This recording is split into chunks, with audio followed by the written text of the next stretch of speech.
What's up, my Central Unit? It's the Central Man here, so back again with my second part review of WrestleMania 36. I'm going to do a quick review on the pre-show match. The pre-show match, we had Liv Morgan taking on Natalya. An okay of a match, it was lack of a build. Basically, it was added to the last minute.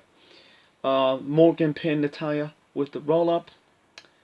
The first match to kick off the main show of part 2 of WrestleMania 36, we got the NXT Women's Championship match between Rhea Ripley versus Charlotte Flair. This is, took place after throughout months. Had Charlotte Flair win the Women's Royal Rumble. Came to NXT, attacked Rhea Ripley at the Takeover Portland show to set up this match at WrestleMania. This match was really good, to be honest with you. I think earlier parts of the match, you had Ripley hit the Riptide onto Charlotte, but Charlotte kicked out from the Riptide, and throughout the whole bulk of the match, you had Charlotte locked in the not locked in, but she kind of worked on the knee of Rhea Ripley. I think at one time Charlotte locked in the Boston leg crab, well, roll ups, but Charlotte managed to lock in the figure, some portion of the match, you had, Flair trying to lock in the figure 8's leg lock. For me, I'm just gonna call it the figure 4 leg lock. But Ripley kind of trying to battle it out, trying to stop Charlotte to perform the figure 8 or figure 4 leg lock. I call it the figure 4 leg lock. Anyway, but Flair managed to apply the hold on to Rhea Ripley. Unfortunately, Rhea Ripley tapped out, and Charlotte became a 11th time women's champion. First time she won the NXT title since 2014.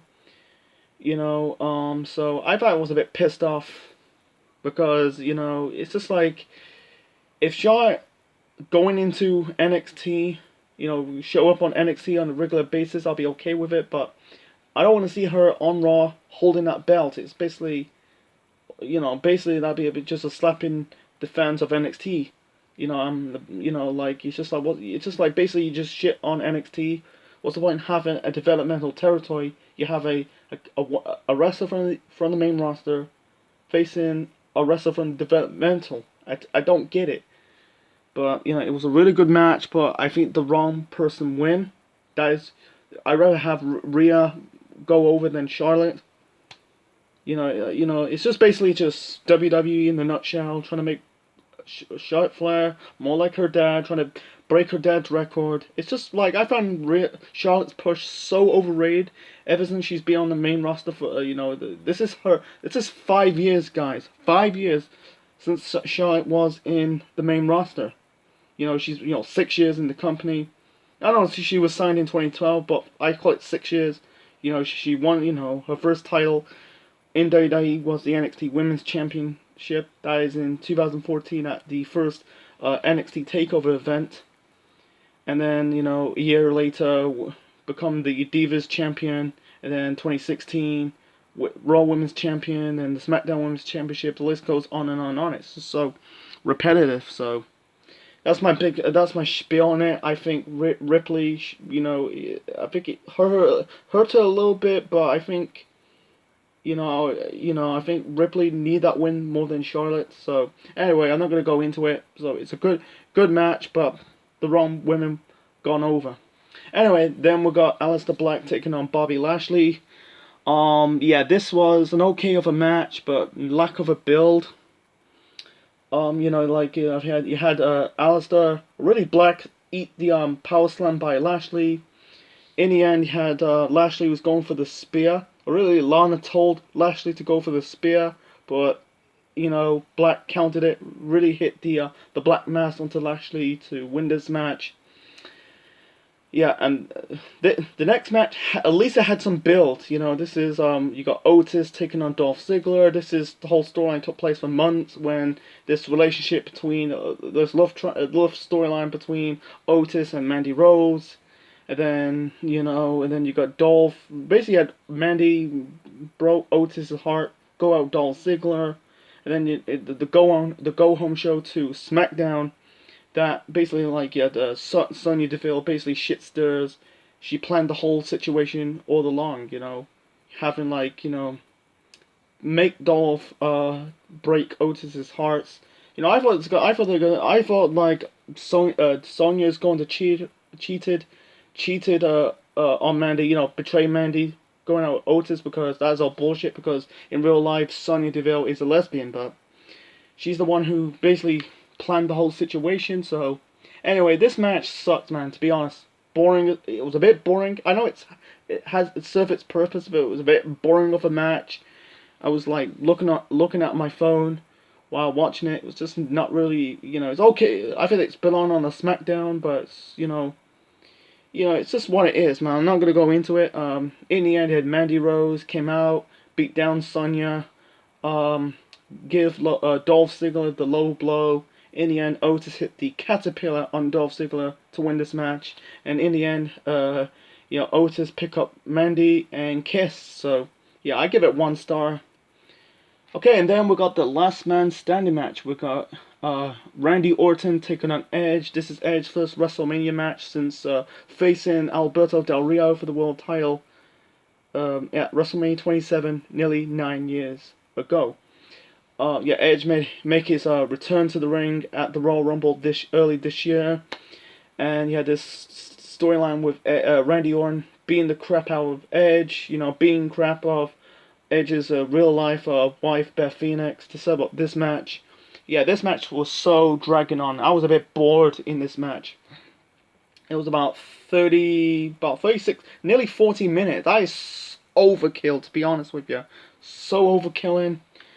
They were kind of like fighting in the gym. They kind of choked. I think at one moment of the match you had Orton kind of choked. I think it's one of these was the BDX. It's like these Olympic gymnastic rings on Edge on his neck, and then I think it's something. It's reference to Chris Benoit. I'm not gonna go into details on that. Trying to hit Orton trying to hit Edge with the plate. Trying to round him over with the weight of like this weight sledge. They were fighting in the office room. They were fighting in the warehouse. Orton hit the Edge with the DDT on the pickup truck. Then they were fighting on the production truck. I think Edge hit Orton with the spear on the production truck, and then Edge was going for another spear, but Orton hit him with the RKO. Oh yeah, and the start of this match, you had Orton disguise himself as the cameraman to attack Edge for the beginning of the match. Anyway, so fast forward to the end, Edge, grabbed some 2 chairs. He kind of applied the sleeper hold on to Orton to make him passed out. And then you tell the referee, do not fucking count. That was good. He got some swearing into it. Edge hit the Conchencho onto Orton to win this match. So I think this is match of the night, but at the same time, it was so overkilling. I don't mind it like 30 minutes, but 36 minutes. That is so overkilling. So I call it match of the night for me, just for me. But I think but I feel like Edge got his revenge. So I don't think it's gonna hurt Randy Orton in the long run, because this is a one-off for Edge. I don't think Edge is gonna coming back full time. I think he doesn't really have no business to have one more run as world champion. I think he could, but for me personally, he's done. I think just write him off. He could show up in the near future, but anyway. So okay, and then we got the Raw Tag Team Title match between Street Profits versus Angel Garza and Austin Theory. Not really. It was an okay of a tag team match, but I don't really care at this point. Yeah, it's just a lack of a build. Street Profits got the win, and you got Garza and Theory beat the crap out of the Street Profits, and then you got like Bianca Belair ran out, saved, basically attacked Selena Vega in the process. You had the Dawkins and Ford beat down Garza and Theory. So, besides that, it was just lack of a build. I'm not going to go into that segment with Kronk won the 24/7 championship. I don't like that 24/7 championship belt. It's just a rip-off version of the Hardcore belt. Okay, and then we got yeah, then we got like the fatal. I think we got a five-way elimination match for the SmackDown Women's Championship. We got Bayley defending the belt against Sasha Banks, Lacey Evans, Naomi, and Tamina. I'm gonna go into the eliminations first. So yeah, before that you had a brief reunion with Team Bad. You know, Tamina, Sasha Banks, and Naomi. Yeah, Tamina was the first person eliminated. You had Lacey, Bayley, Sasha, Naomi did some multiple splash on Tamina, and all four competitors pinned Tamina to be eliminated. Throughout the whole bulk of the match, basically had Sasha and Bayley working together to ganging up on the baby faces. Anyway, yeah, Naomi got eliminated by Sasha Banks because Sasha locked the bank statement onto Naomi to tap out. You had some arguments between, bit of a bickering between Sasha and Bayley. But yeah, you had Lacey hit the women's right on Sasha, so Sasha got eliminated. And throughout the end of the match, she was knocked out cold. Yeah, the final few moments of the match between Sasha and Bayley throughout Bayley really working the whole bulk of the end of the match, basically work on the shoulder and the arm area of Lacey Evans to stop her performing the women's right on Bayley. In the end, Bayley, you had Sasha, got up, hit the backstabber onto Bayley, onto Lacey. Sorry. Bayley hit her finisher. It was I don't know what her finisher is. It's not Bayley to belly suplex. It's basically her new finisher to win this match because yeah, and but when Lacey eliminated Sasha, Bayley did not help Sasha. Really didn't help her. She just stand there. Anyway, so I think Bayley got the victory. I think makes sense. I think like they're really building Bayley up. I think she needs a strong enough opponent for her. I think it's going to be Sasha Banks down the middle. They need to do it because they've been in the main roster for about 4 or 5 years now. I think it's just they haven't really fought. Yeah, they fought way back in 2018 on a Raw, but they never had like a pay-per-view match since Takeover Brooklyn 5 years ago. So that's for me. You know, I've So let's move on to the Firehouse Fun House match. The Fiend Bray Wyatt versus John Cena. This is fucking shit, man. I'm sorry. Very bizarre. I'll give Cena some props. He was, went the whole idea of doing it. Basically, trying to, beat Bray being Cena mentally, exposing as the cancer of WWE, not pro wrestling, because don't want to get into it. So yeah, Cena really transport into the Firehouse Funhouse. Embrace the Mr. Rogers. Bray Wyatt says the only opponent Cena's gonna face himself. He went into the Firehouse Funhouse, went into this black Rambling Rabbit. He had this Vince McMahon as a devil puppet. Had Cena dressed up like the old Cena from 2002. Basically doing a parody of Cena's debut. Bray in the Kurt Angle position. Saying ruthless aggression, trying to hit Bray. He couldn't do it. He's gone out of the way. He's like teleporting. Then he was, and then they did the whole reference to Saturday Night. Cena, Cena being Bray's tag team partner, he was lifting all the weights.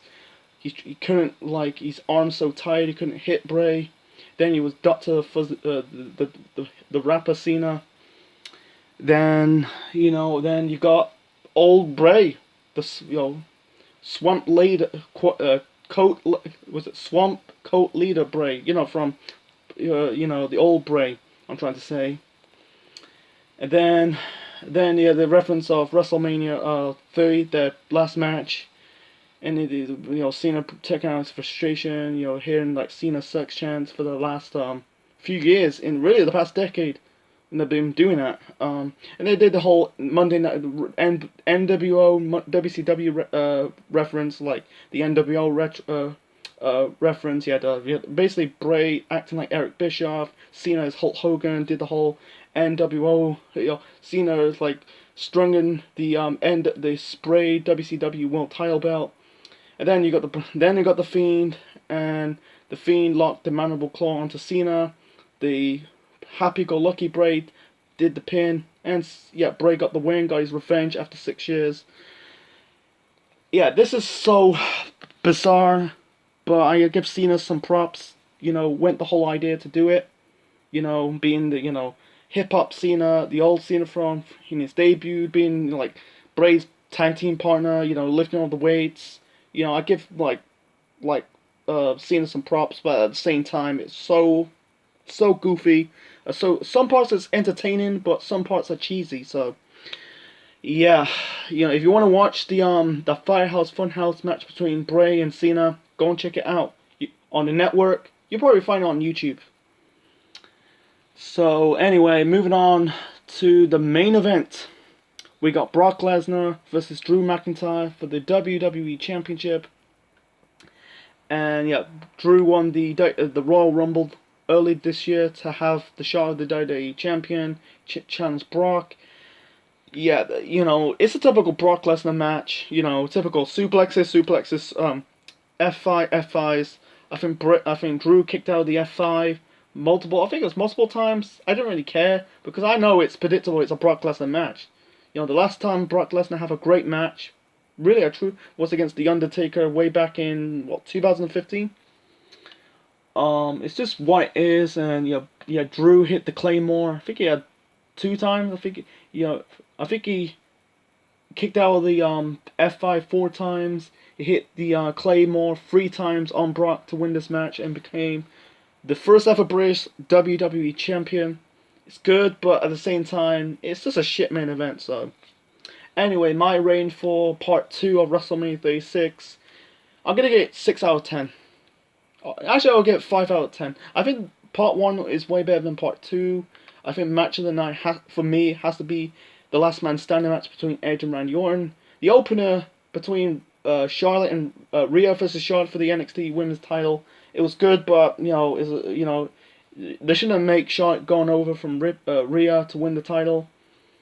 I'm gonna put the Bray vs Cena entertaining, but at the same time so bizarre. I put it bad for me.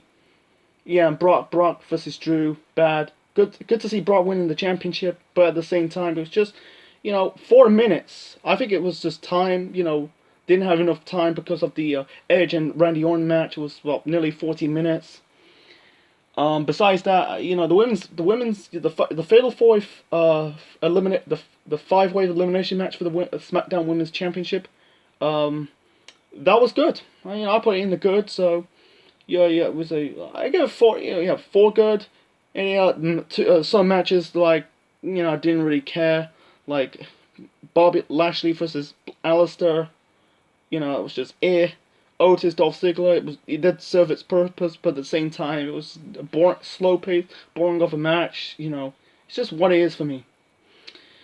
Anyway, so that's my review of WrestleMania 36 Part 2. Hope you like it. Leave your thoughts in the comment section below. Smash the like button and subscribe to the Central Mind Network on YouTube. The next normal WWE pay-per-view review will be next month. That'll be Money in the Bank 2020. So I hope Money in the Bank will still around. Hope it's not cancelled, or it'll be the same thing. I hope it's not the same thing with no crowd. I hope, but it's just we'll wait and see. So, this is Central Man officially signing out. Check you later.